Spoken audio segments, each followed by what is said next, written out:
네, 이재명 정부 출범 이후에 국정 운영의 공백과 혼란이 사라지고 빠르게 안정을 되찾아가고 있습니다.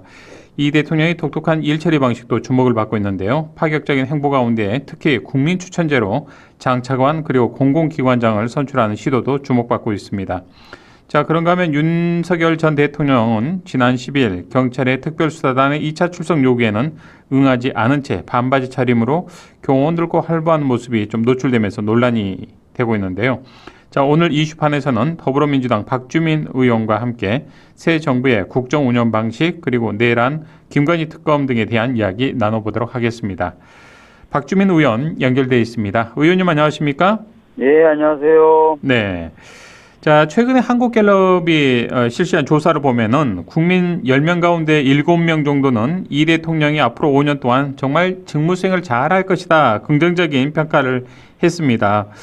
가장 지근거리에서 이 대통령 그리고 이재명 정부 출범 이후의 상황들을 좀 지켜보고 계실 텐데 의원님께서는 좀 피부에 어떤 체감을 하고 계시는지요?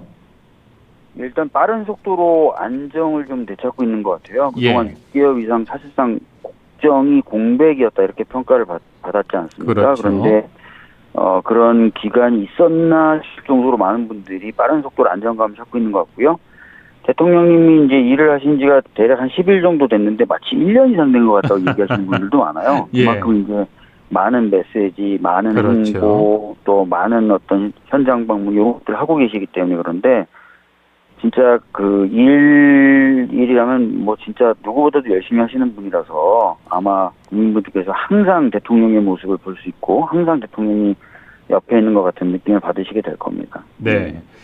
일단 뭐 격이 없는 모습들 그리고 실무자보다 오히려 더 실무적으로 더 많이 현안을 알고 있어서 이 관계 공무원들도 나중에 뭐 어떤 좀 간담회나 보고회 등이 있으면 굉장히 공부를 많이 해야 되겠다 이런 생각이 들더라고요. 제가 이제 뭐 전 정권 때 임명된 장관이긴 하지만 네네. 한두 장관하고 제가 통화를 해보면서 국무회의 어땠냐라고 물어봤거든요. 네. 너무 밀어붙이셔서 힘들다. 공부를 하느라 죽겠다. 이런 얘기를 하더라고요. 예. 앞에 윤석열 정부에서는 전혀 좀 경험을 하지 못한 그런 부분이라 많이 힘들 것도 같습니다. 어찌됐든 이 국무위원들이나 고위공직자들이 힘들수록 우리 국민들의 삶은 더 편안해지는 거 아니겠습니까? 더 안전하고요. 맞습니다. 뭐 아시다시피 지금도 보면은 이제 장마가 다가오니까 현장을 둘러보시고 메시지를 내시고 또 관계 부처나 지자체 단체장한테 해라. 만약에 돈이 부족하면 돈 얘기해라. 그러니까 다 이렇게 당부를 하시고 너희들 잘못하면 이번에 진짜 혹독하게 책임 물을 거다 이렇게 다 하시고 그다음에 뭐 이태원 참사 현장도 가시고 뭐 접경지대 가시고 기업 총수들 만나고 굉장히 하루에 보면은 동해번쩍 서해번쩍 하시잖아요. 그러니까요. 그러니까 원래 그렇게 일을 해야 되는데 대통령이 그동안 너무 일을 안 해왔던 거죠. 네.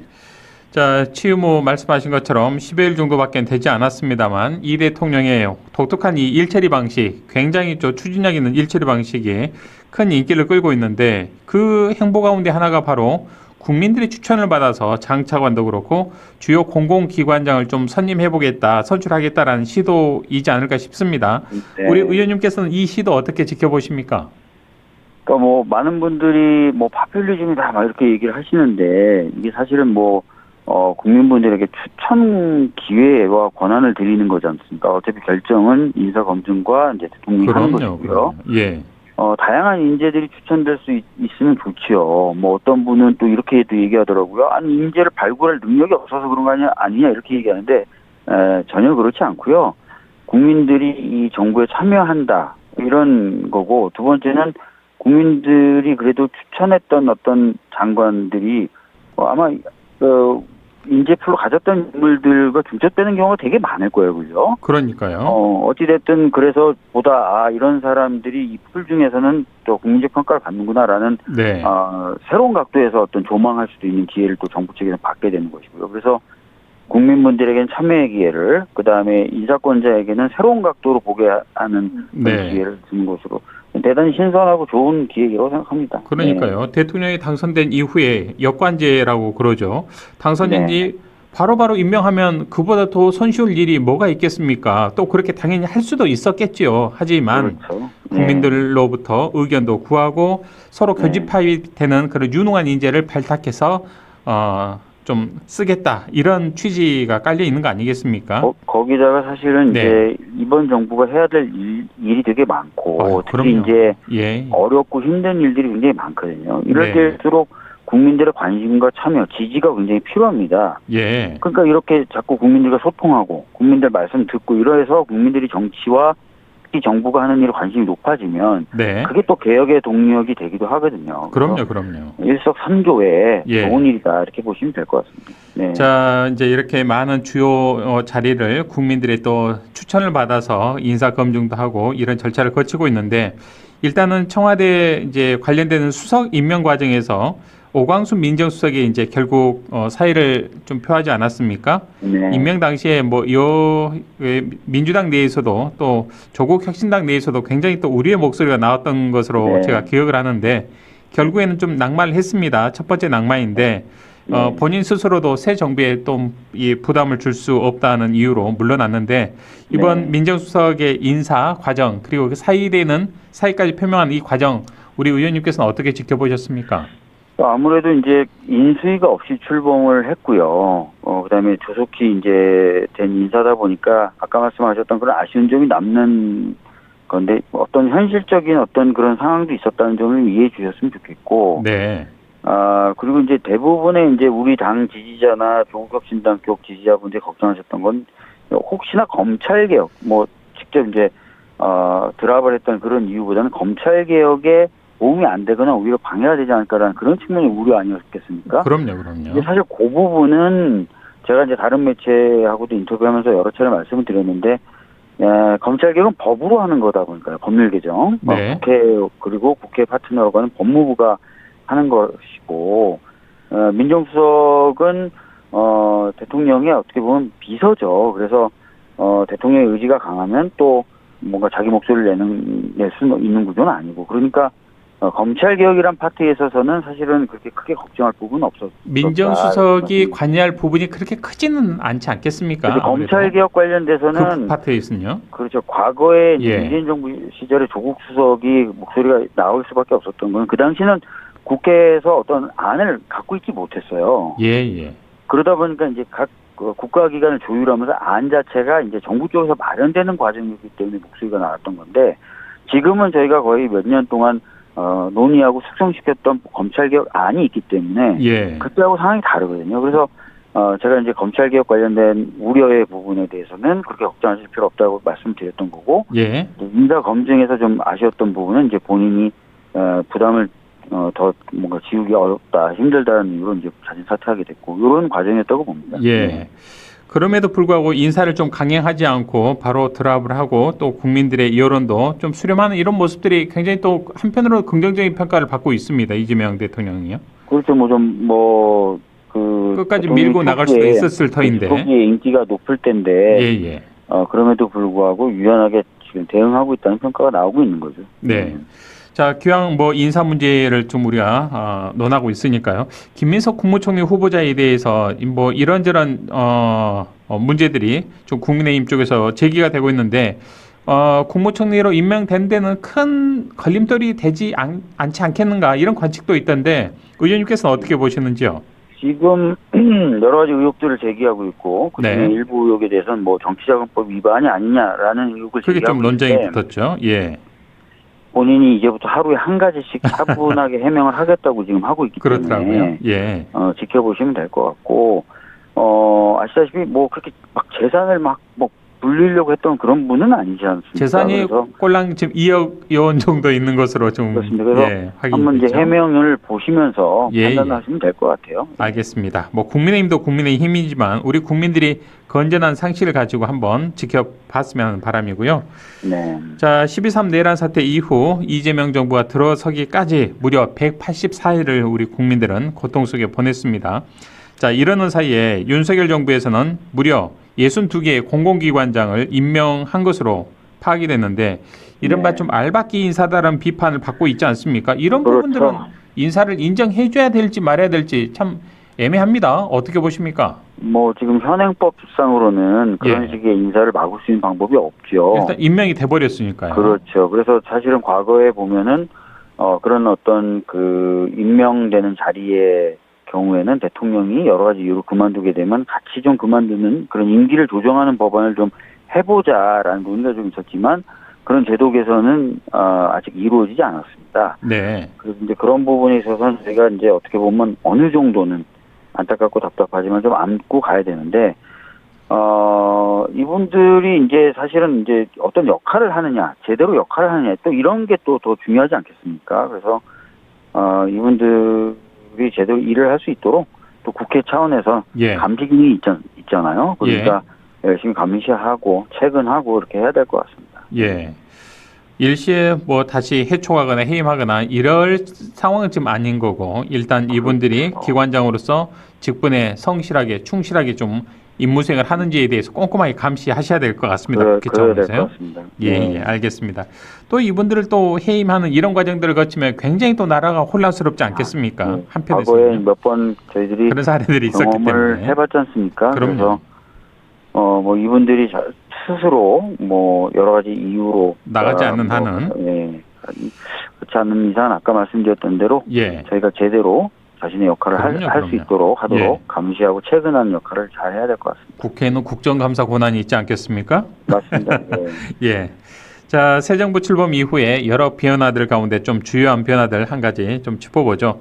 바로 특검입니다. 이른바 3대 특검법인데 내란, 김건희, 최상병 특검법입니다. 이재명 정부의 1호 법안으로 의결이 됐는데 그동안 이 특검법이 의결되기까지 정말 우여곡절도 많았습니다. 우리 의원님께서 굉장히 또 관심을 가졌고 또 많은 목소리도 내신 것으로 알고 있는데 그동안에 완결되기까지의 과정 어떻게 지켜보셨습니까? 물론 앞으로 나아가야 할 길도 과제도 많이 있긴 있습니다만 어떻게 보셨습니까? 맞습니다. 뭐 다들 잘 아시겠지만 특히 최수근 상병 관련된 특검법 같은 경우는 시간도 엄청나게 걸린 거 아닙니까? 그리고 그 사이에 어떻게 보면 진상을 규명하려고 했던 박정훈 대령이라는 사람 오히려 역으로 항명죄 등으로 지금 재판을 받고 있는 상황이죠. 저고없는 상황이셨죠. 네. 예.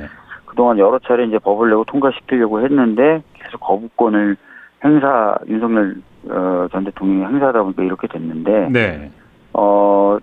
늦었지만 이렇게라도 최상병 특검이라든지 김건희 특검 또 내란 특검도 솔직히 늦은 겁니다. 지금 뭐 김영현이나 이런 사람들이 잘 표현하고 있지 않습니까 지금. 그래서 전반적으로 대통령의 위헌적 거부권 행사로 늦어졌는데 지금이라도 출범하게 돼서 무척 다행이라고 보고요. 정부나 국회나 이 특검이 빨리 자리 잡고 본연의 임무를 수행할 수 있도록 적극적으로 협조를 해야 되겠죠. 국회 네. 차원에서는 뭐 할 수 있는 일 다 협조를 하려고 지금 생각하고 있습니다. 예. 이제 공은 이제 특검으로 넘어갔기 때문에 명명백백하게 또 정의롭게 이 수사를 좀 해야 될 것 같습니다. 좀 그 연장선에서 오늘 김영현 전 국방부 장관 법원에서 보석 허가가 났던데 어떻게 보십니까? 뭐 많은 지금 댓글에는 왜 이런 내란 주요 이 임무 종사자를 풀어주느냐 보석이긴 하지만 굉장히 좀 격앙돼 있습니다, 국민들. 검찰이 이제 사실은 추가 여러 혐의를 수사해서 다른 혐의로 구속을 하든지 뭐 여러 가지 방법을 세워야 됐었거든요. 근데 그런 걸 안 하고 사실상 이제 방임하고 있는 부분에 대해서 강력히 규탄을 하고요. 특히 이제 지기현 판사가 이제 윤석열이라고 하는 내란 수배를 풀어줌으로써 전체적으로 재판 일정이 좀 지연되거나 혼선을 가져오게 된 거 아닙니까? 그래서 지기현 재판부도 이런 상황에서 심대하게 좀 책임을 느껴야 될 것 같아요. 늦게나마 아까 말씀드렸던 대로 특검이 이제 발족을 하게 됩니다. 뭐 지금 장소를 구한다든지 여러 가지 준비 과정은 필요하지만 제대로 좀 그 공소 유지를 한다든지 추가 혐의에 대한 수사를 해서 다시 좀 구속이 돼서 내란을 일으켰던 사람들이 거리를 할부한다는 이 말 안 되는 상황은 좀 없어져야 되지 않겠습니까? 특검이 좀 신속하게 그런 어떤 임무들을 수행해 주길 강력하게 요구합니다. 예. 또 국민들이 한편에서 걱정하는 부분이요. 바로 이런 주요 임무 종사자들이 거리를 활보하게 되면서 서로 또 입을 맞추고 뭐 다른 사람 폰을 이용해서라도 증거 인멸을 충분하게 시도할 수 있는 것 아니냐. 그렇게 하고도 남을 사람들이다라는 시선도 있지 않겠습니까? 뭐 저희들이 뭐 이런 사람들 가리켜 뭐 버꾸라지다 이렇게 부르기도 하는데 뭐 그런 방법이나 이런 거에 대해서 도 같은 사람들이겠죠. 지금도 보면은 과거의 비합헌 사용 내용이나 이런 것들 보면 증거 인멸에 뭐 정황이 보인다 이런 보도들도 많이 나오고 있지 않습니까? 그러니까 뭐 표현하면 더 할 수도 있겠죠. 그래서 이 부분은 제가 아까도 말씀드렸던 대로 특검이 신속하게 업무를 시작해서 다른 혐의로든 아니면 뭐 추가적인 어떤 부분을 좀 찾아내든 해서 네. 구속을 좀 시켜서 방금 말씀하셨던 입맞춤 등의 증거인멸 이런 그러니까요. 시도를 못하게 할 필요가 있고요. 예. 아니 무엇보다도 법이 그리고 헌법이 엄연히 살아있는데 내란을 일으켰던 사람들이 거리를 아무런 제한 없이 활보한다는 게 말이 됩니까? 일반 그러니까요. 국민의 법 감정과 이 눈높이에 전혀 맞지 않습니다. 예. 네. 자, 이제 특검이 가동이 되면서 특검, 특검보 그리고 파견검사, 수사관 등등을 이제 꾸리는데 세계 특검에 무려 파견검사만 120여 명, 그리고 총 600여 명에 이르는 이 메머드급 이제 특검단이 발족을 앞두고 있는데 문제는 이분들을 또 잘 구성하고 인선해야 되는 이런 과제가 또 남아 있지 않겠습니까? 네, 네. 특검의 성패를 좌우하는 열쇠일 것 같은데 맞습니다. 어떤 좀 조언들 해주고 계십니까? 우선 요거부터 좀 말씀드리겠습니다. 이게 세계 특검이다 보니까 120명이에요. 그렇죠. 보수 언론 같은 데서 이거 세계 특검이 사실은 개별 특검이거든요. 세 개가 다. 그럼요. 예, 법이 세 개를 다르니까. 묶어서 120명 계속 이렇게 얘기한단 말이에요. 마치 특검 하나가 120명인 것처럼 그렇지 예. 않다.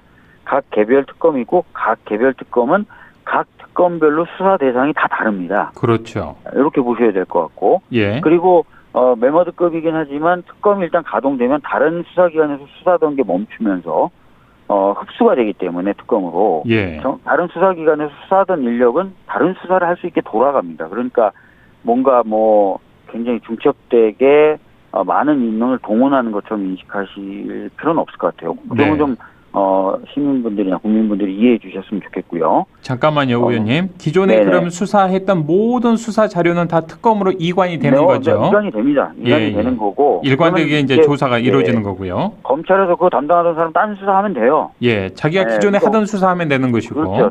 그래서 오히려 뭐 그 사건을 막 여기저기서 막 난잡하게 수사하는 것보다 하나를 모아서 수사하는 게 그럼요. 되는 그게 더 거고. 효율적이고요. 오히려 효율적으로 정리하는 개념이다 이렇게 예. 보시면 될 것 같고요. 그래서 이제 그렇게 수사하게 되는데 방금 말씀하셨던 것처럼 이제 특검을 뽑았지만 특검보 그다음 그 밑에 파견 검사들을 이분들이 또 꽤 어떻게 구성하느냐. 중요합니다. 이분들이 예. 중요합니다. 특히 김건희 특검도 그렇고 내란 특검도 그렇고 예. 검찰이 특히 내란에 연루돼 있지 않냐 이런 의혹도 계속 제기돼 왔고 또 김건희 특검 관련돼서는 그동안 수사가 검찰 수사 지지부진했는데 예. 그 지지부진하게 수사했던 사람들이 들어가면 안 되는 거고요. 당연합니다. 예. 그래서 그런 선별 절차, 스크리닝 작업이 좀 이루어져야 된다. 걱정은 이제 조은석 특검 같은 경우에는 검찰을 속속들이 아니까 이제 잘 골라낼 것 같은데 네. 민중기 특검은 이제 사실 검찰 출신이 아니거든요. 그래서 그런 속속들의 사정을 알까. 예.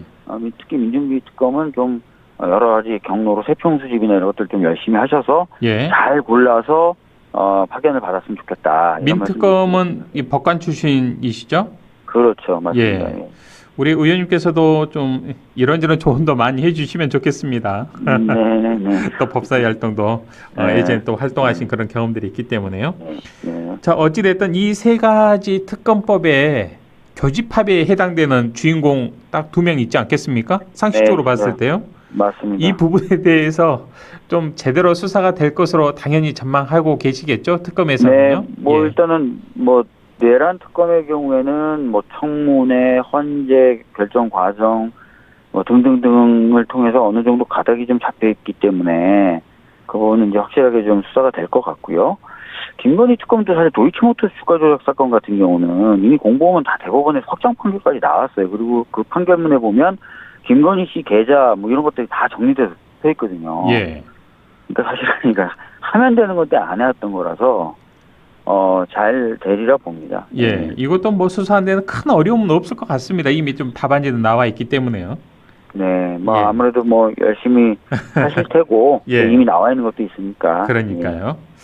자, 그런가 하면 이제 이재명 대표가 대선 후보 시절에 공약으로 내걸었던 국민 참여형 의료개혁 공론화위원회가 다음 달 네. 출범하는 것으로 알고 있는데, 여기에 대해서 대부분의 의료계가 이제 동의한 수준까지 의원님께서도 지속적으로 소통하고 설득해 오실 네. 것으로 알고 있는데, 이게 구체적으로 어떤 역할을 하는 위원회고 앞으로 기대되는 효과라면 어떤 게 있을까요? 이게 이제 7월에 출범한다는 건 제가 인터뷰하면서 이제 희망을 그렇게 말씀드립니다. 그 정도엔 출범해야 되지 않겠느냐라는 제 희망이고, 아까 말씀하신 것처럼 그동안 지속적으로 의료 관련된 여러 단체들과 얘기하다 보니까 이런 공론화 기구의 필요성과 예. 이런 공론화 기구의 대강의 상에 대해서는 다들 이제 동의를 하고 있는 상황이라서 다행입니다. 예, 좀 여러 가지 이제 좀 마무리나 이런 것들 하면은 테이블을 만들 수는 있을 것 같은데 예.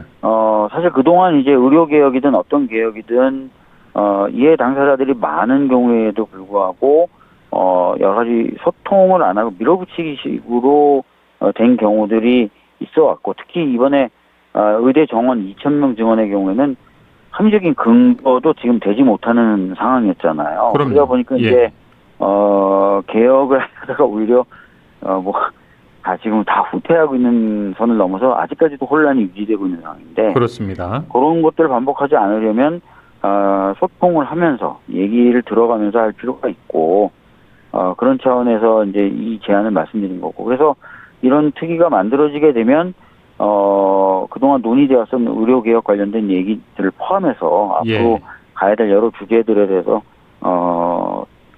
격의 없이 토론이 이루어질 거라고 봅니다. 예. 이 테이블에서 전공의 복귀 문제도 당연히 좀 주요 안건으로 전공의 다뤄지겠죠. 분들이 복귀하기 위해서 내걸었던 조건들 이런 것들도 어떻게 할지 이런 것들도 다 테이블에 올라갈 수 있겠죠. 그러니까요.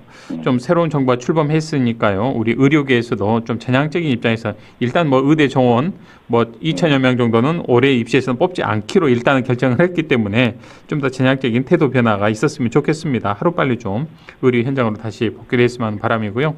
자, 의원님 끝으로 우리 지역민들 그리고 국민들에게 하시고 싶은 말씀 한 말씀 주시고 오늘 인터뷰 마칠까요? 예, 지난번 그 광주 유세 때 제가 사회를 봤습니다. 그러셨죠. 우리 대통령님이 무대 위에 올라가셔서 광주 지역에 대한 공약을 말씀하시면서 공약도 공약인데 그 실천 의지에 대해서 굉장히 강조하셨어요. 공공항 이전 같은 경우는 본인이 직접 하겠다 이런 얘기까지 하셨는데요. 네. 그 약속 잘 지켜질 것이라고 믿고 저도 옆에서 도울 수 있는 일이 있다면 돕겠습니다. 그래서 광주 시민 여러분들이 민주당을 사랑해 줬더니 효자다 이런 얘기를 들을 수 있게 저희들이 열심히 하겠다는 말씀 드리겠습니다. 알겠습니다. 그리고 또 우리 의원님께서는 또 최근에 더불어민주당으로 입당을 한 김상욱 의원을 끔찍이 동생처럼 아끼시던데 많은 좀 사랑도 많이 주시면 좋겠습니다. 보기 좋더라고요. 네, 알겠습니다. 네, 알겠습니다. 오늘 좋은 말씀 여기까지 듣죠. 고맙습니다. 네, 감사합니다. 네, 지금까지 더불어민주당 박주민 의원과 이야기 나눴습니다.